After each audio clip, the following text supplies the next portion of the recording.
Radio Kulmiye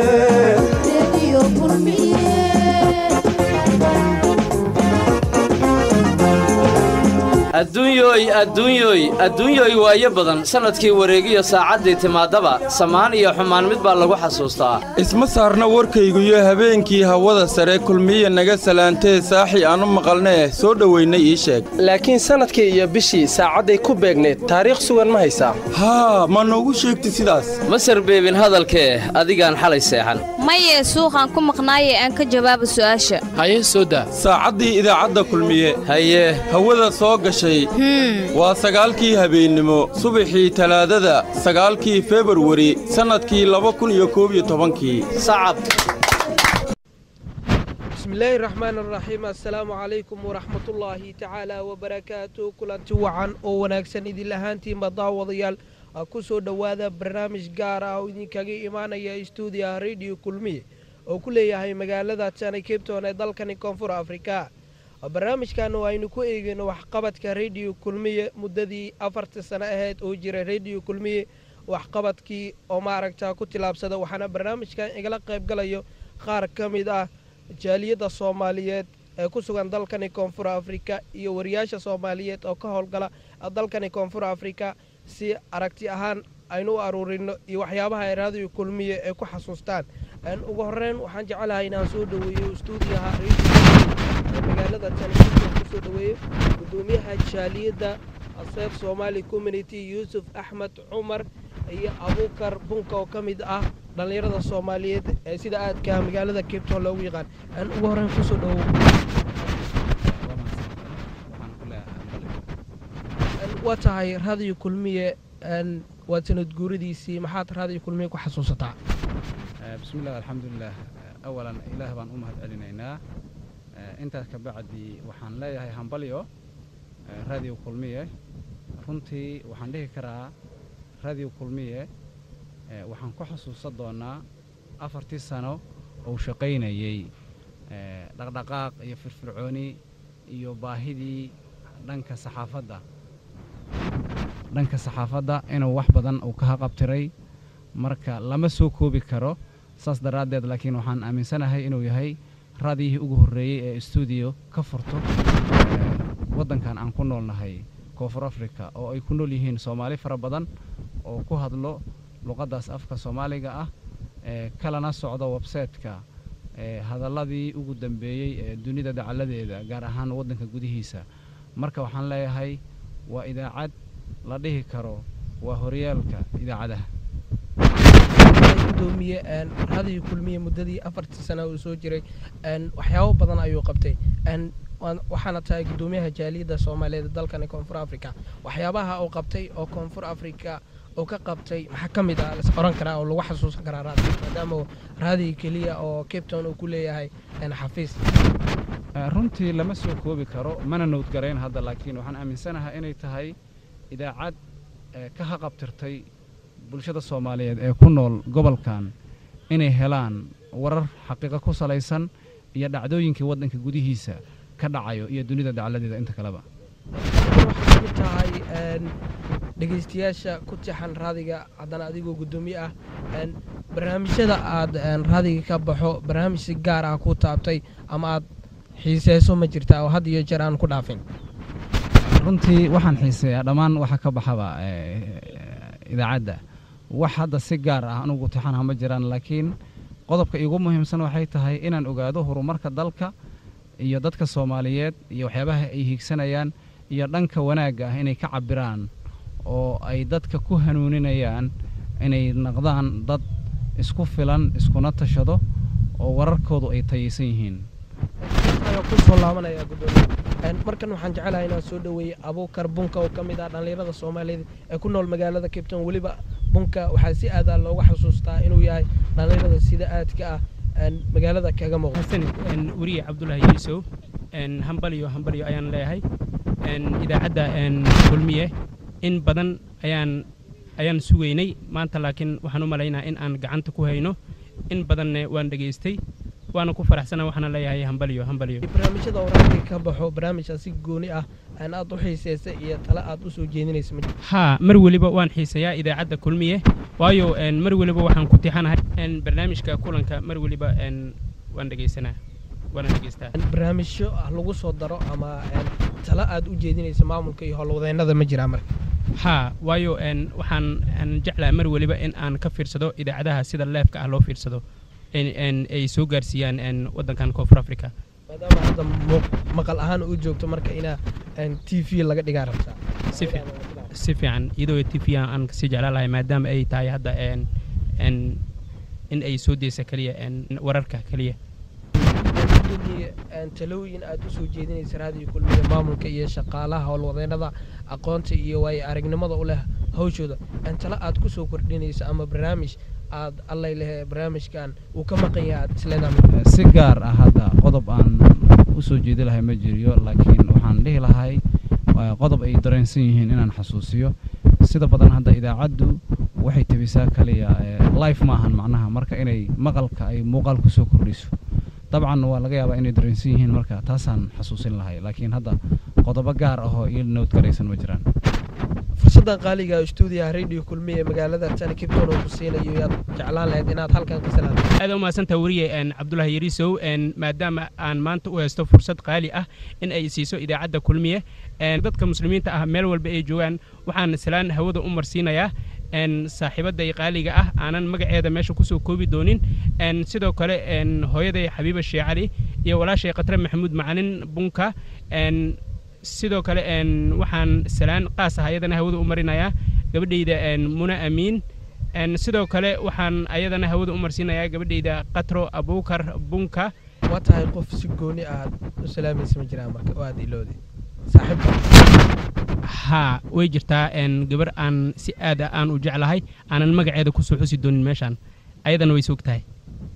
markan waxaan jecelahay inaan fursad siiyo Cabdullaahi Macalin Saciid oo kamid ah ganacsatada Soomaaliyeed oo ku nool dalkan Koonfur Afrika stuudiyaha radio kulmiye magaalada Cape Town ku soo dhawahay aad iyo aad ma santa Cabdullaahi idaacadda kulmiye muddo 4 sano ayay jirsatay waxyaabaha aad ku xasuusato iyo barnaamijyada aad ma aragtay adigu xiiso kamid ah barnaamijka xagga ciyaaraha oo aad u xiiseeyay xagdana dhalinyarada ku nool Cape Town iyo barnaamijka gaarka ee kulan oo looga hadlo ganacsiga iyo wax kasta oo adduunka caalamka yaa jeceshahay fursaddan qaaliga ah ee radio kulmiye ku siinayo inaad oo horeen waxaan salaamayaa hooyaday oo aad u jeclahay Caasha Cabdi Cali iyo dhammaan walaalahay oo kala jooga Soomaaliya, Yurub, America iyo South Africa si gooni ah aad u salaamayso aad imikii loo dhammaantood ayaan sheegay haddaan halaba sheego waa badan yihiin markanna waxaa dhankayga bidix fadhiyo mahad maasantahay balyo waan ku maadsanahay raadiyo kulmiye inaan galabta la kulmo gaar ahaan anigoo joogo Koonfur Afrika waanu ku faraxsanahay fadhigan aan isugu imaanay galabta dhammaan dad badan baan salaamayaa ma garatay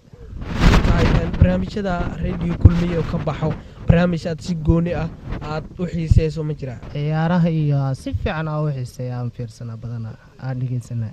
waxaa tala ahaan aad jeclaan lahayd inaad radio kulmiye lagu soo daro waxaan jeclahay inay ciyaaraha iyo badanaa si fiican u dhegeysanaa in barnaamijyada si fiican loo soo kordhiyo waan jeclahay hadda ay wadaan fursaddan qaaliga oo radio kulmiye sanad guuradiisa 4 sano jirsaday oo ku siinayo yaad jeceshahay inaad halkan ka salaanto wallaahi dad badan baan ka salaamayaa walaalahay heer cartan dhammaan waan salaamayaa ay joogaan Kenya, Soomaaliya, South Africa dhammaan waan salaamayaa heer cartan meel walba ay joogaan iyo hooyaday macaan aan jeclahay iyo aabe iyo dhammaan waan salaamayaa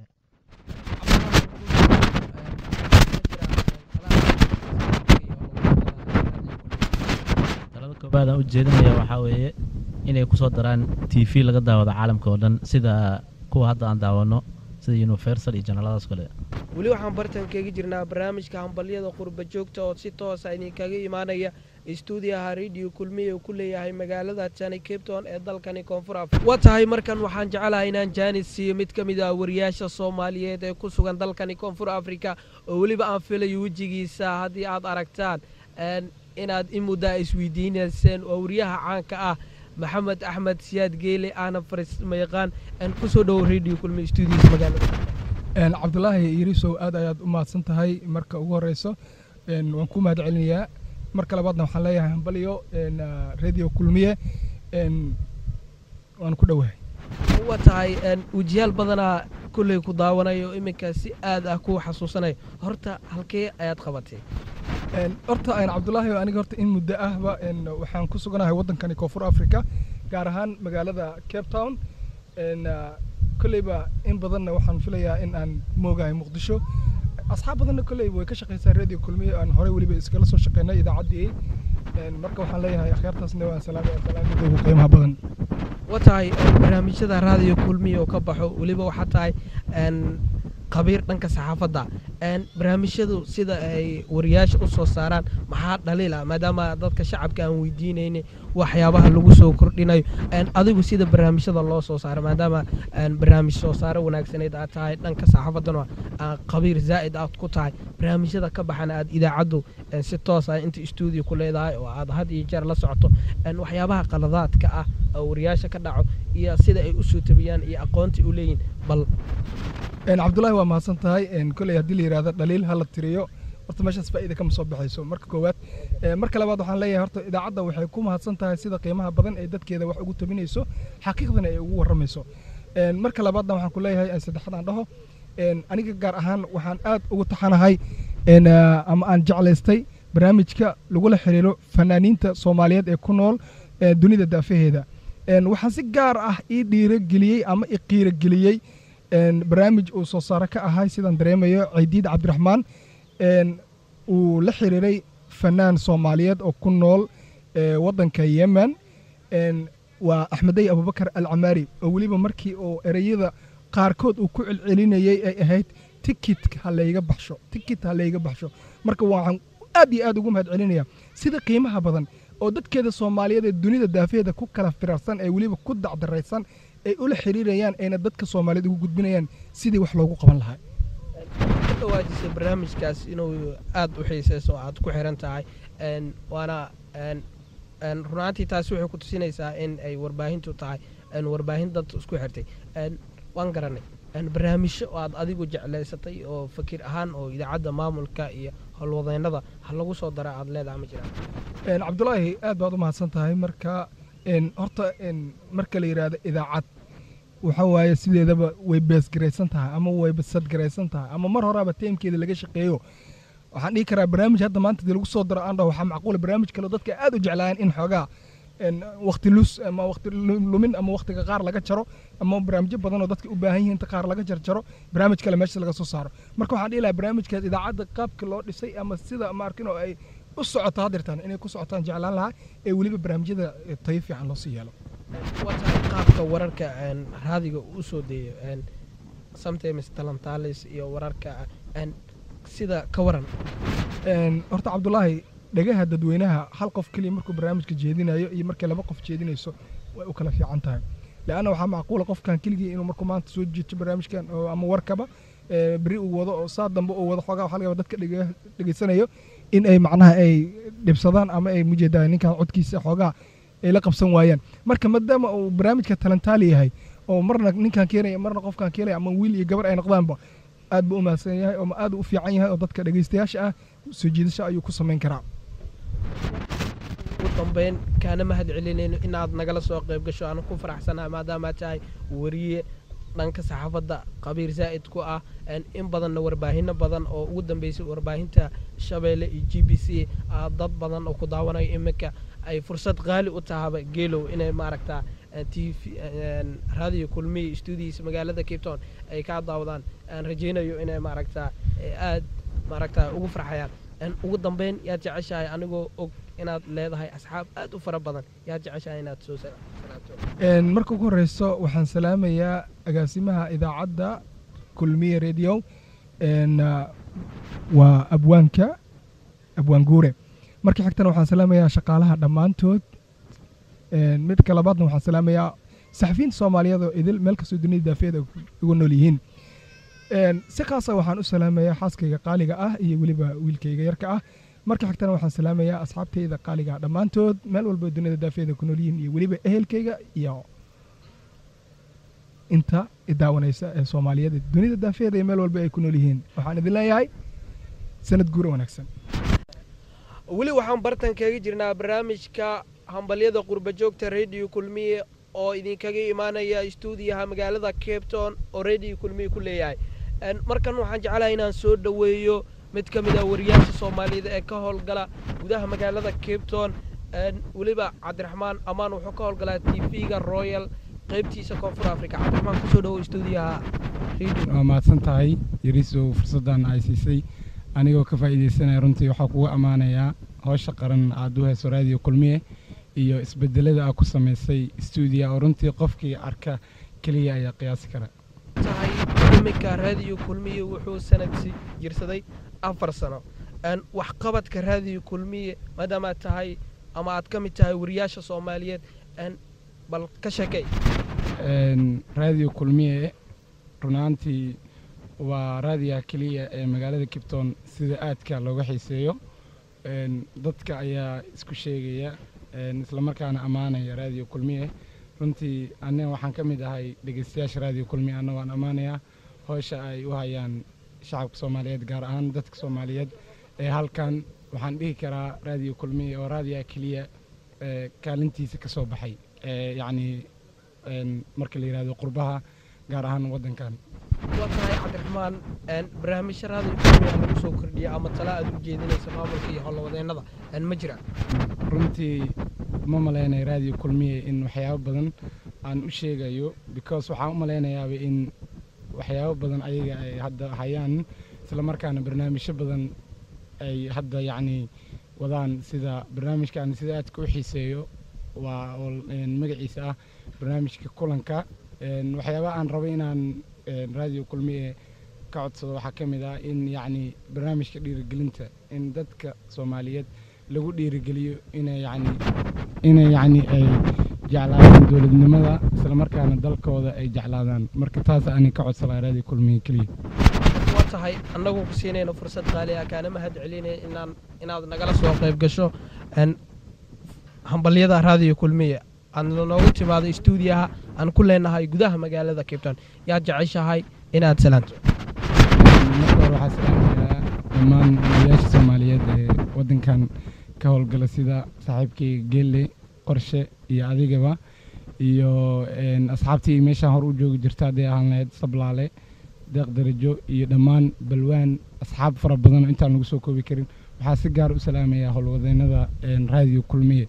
oo runtii ku amaanaya hawsha ay hayaan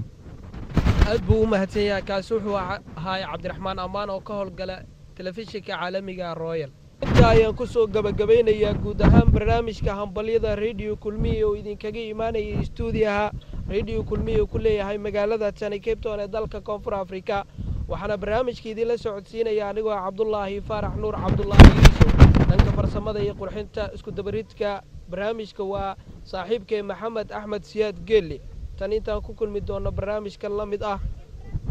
sida ay nabadgelyo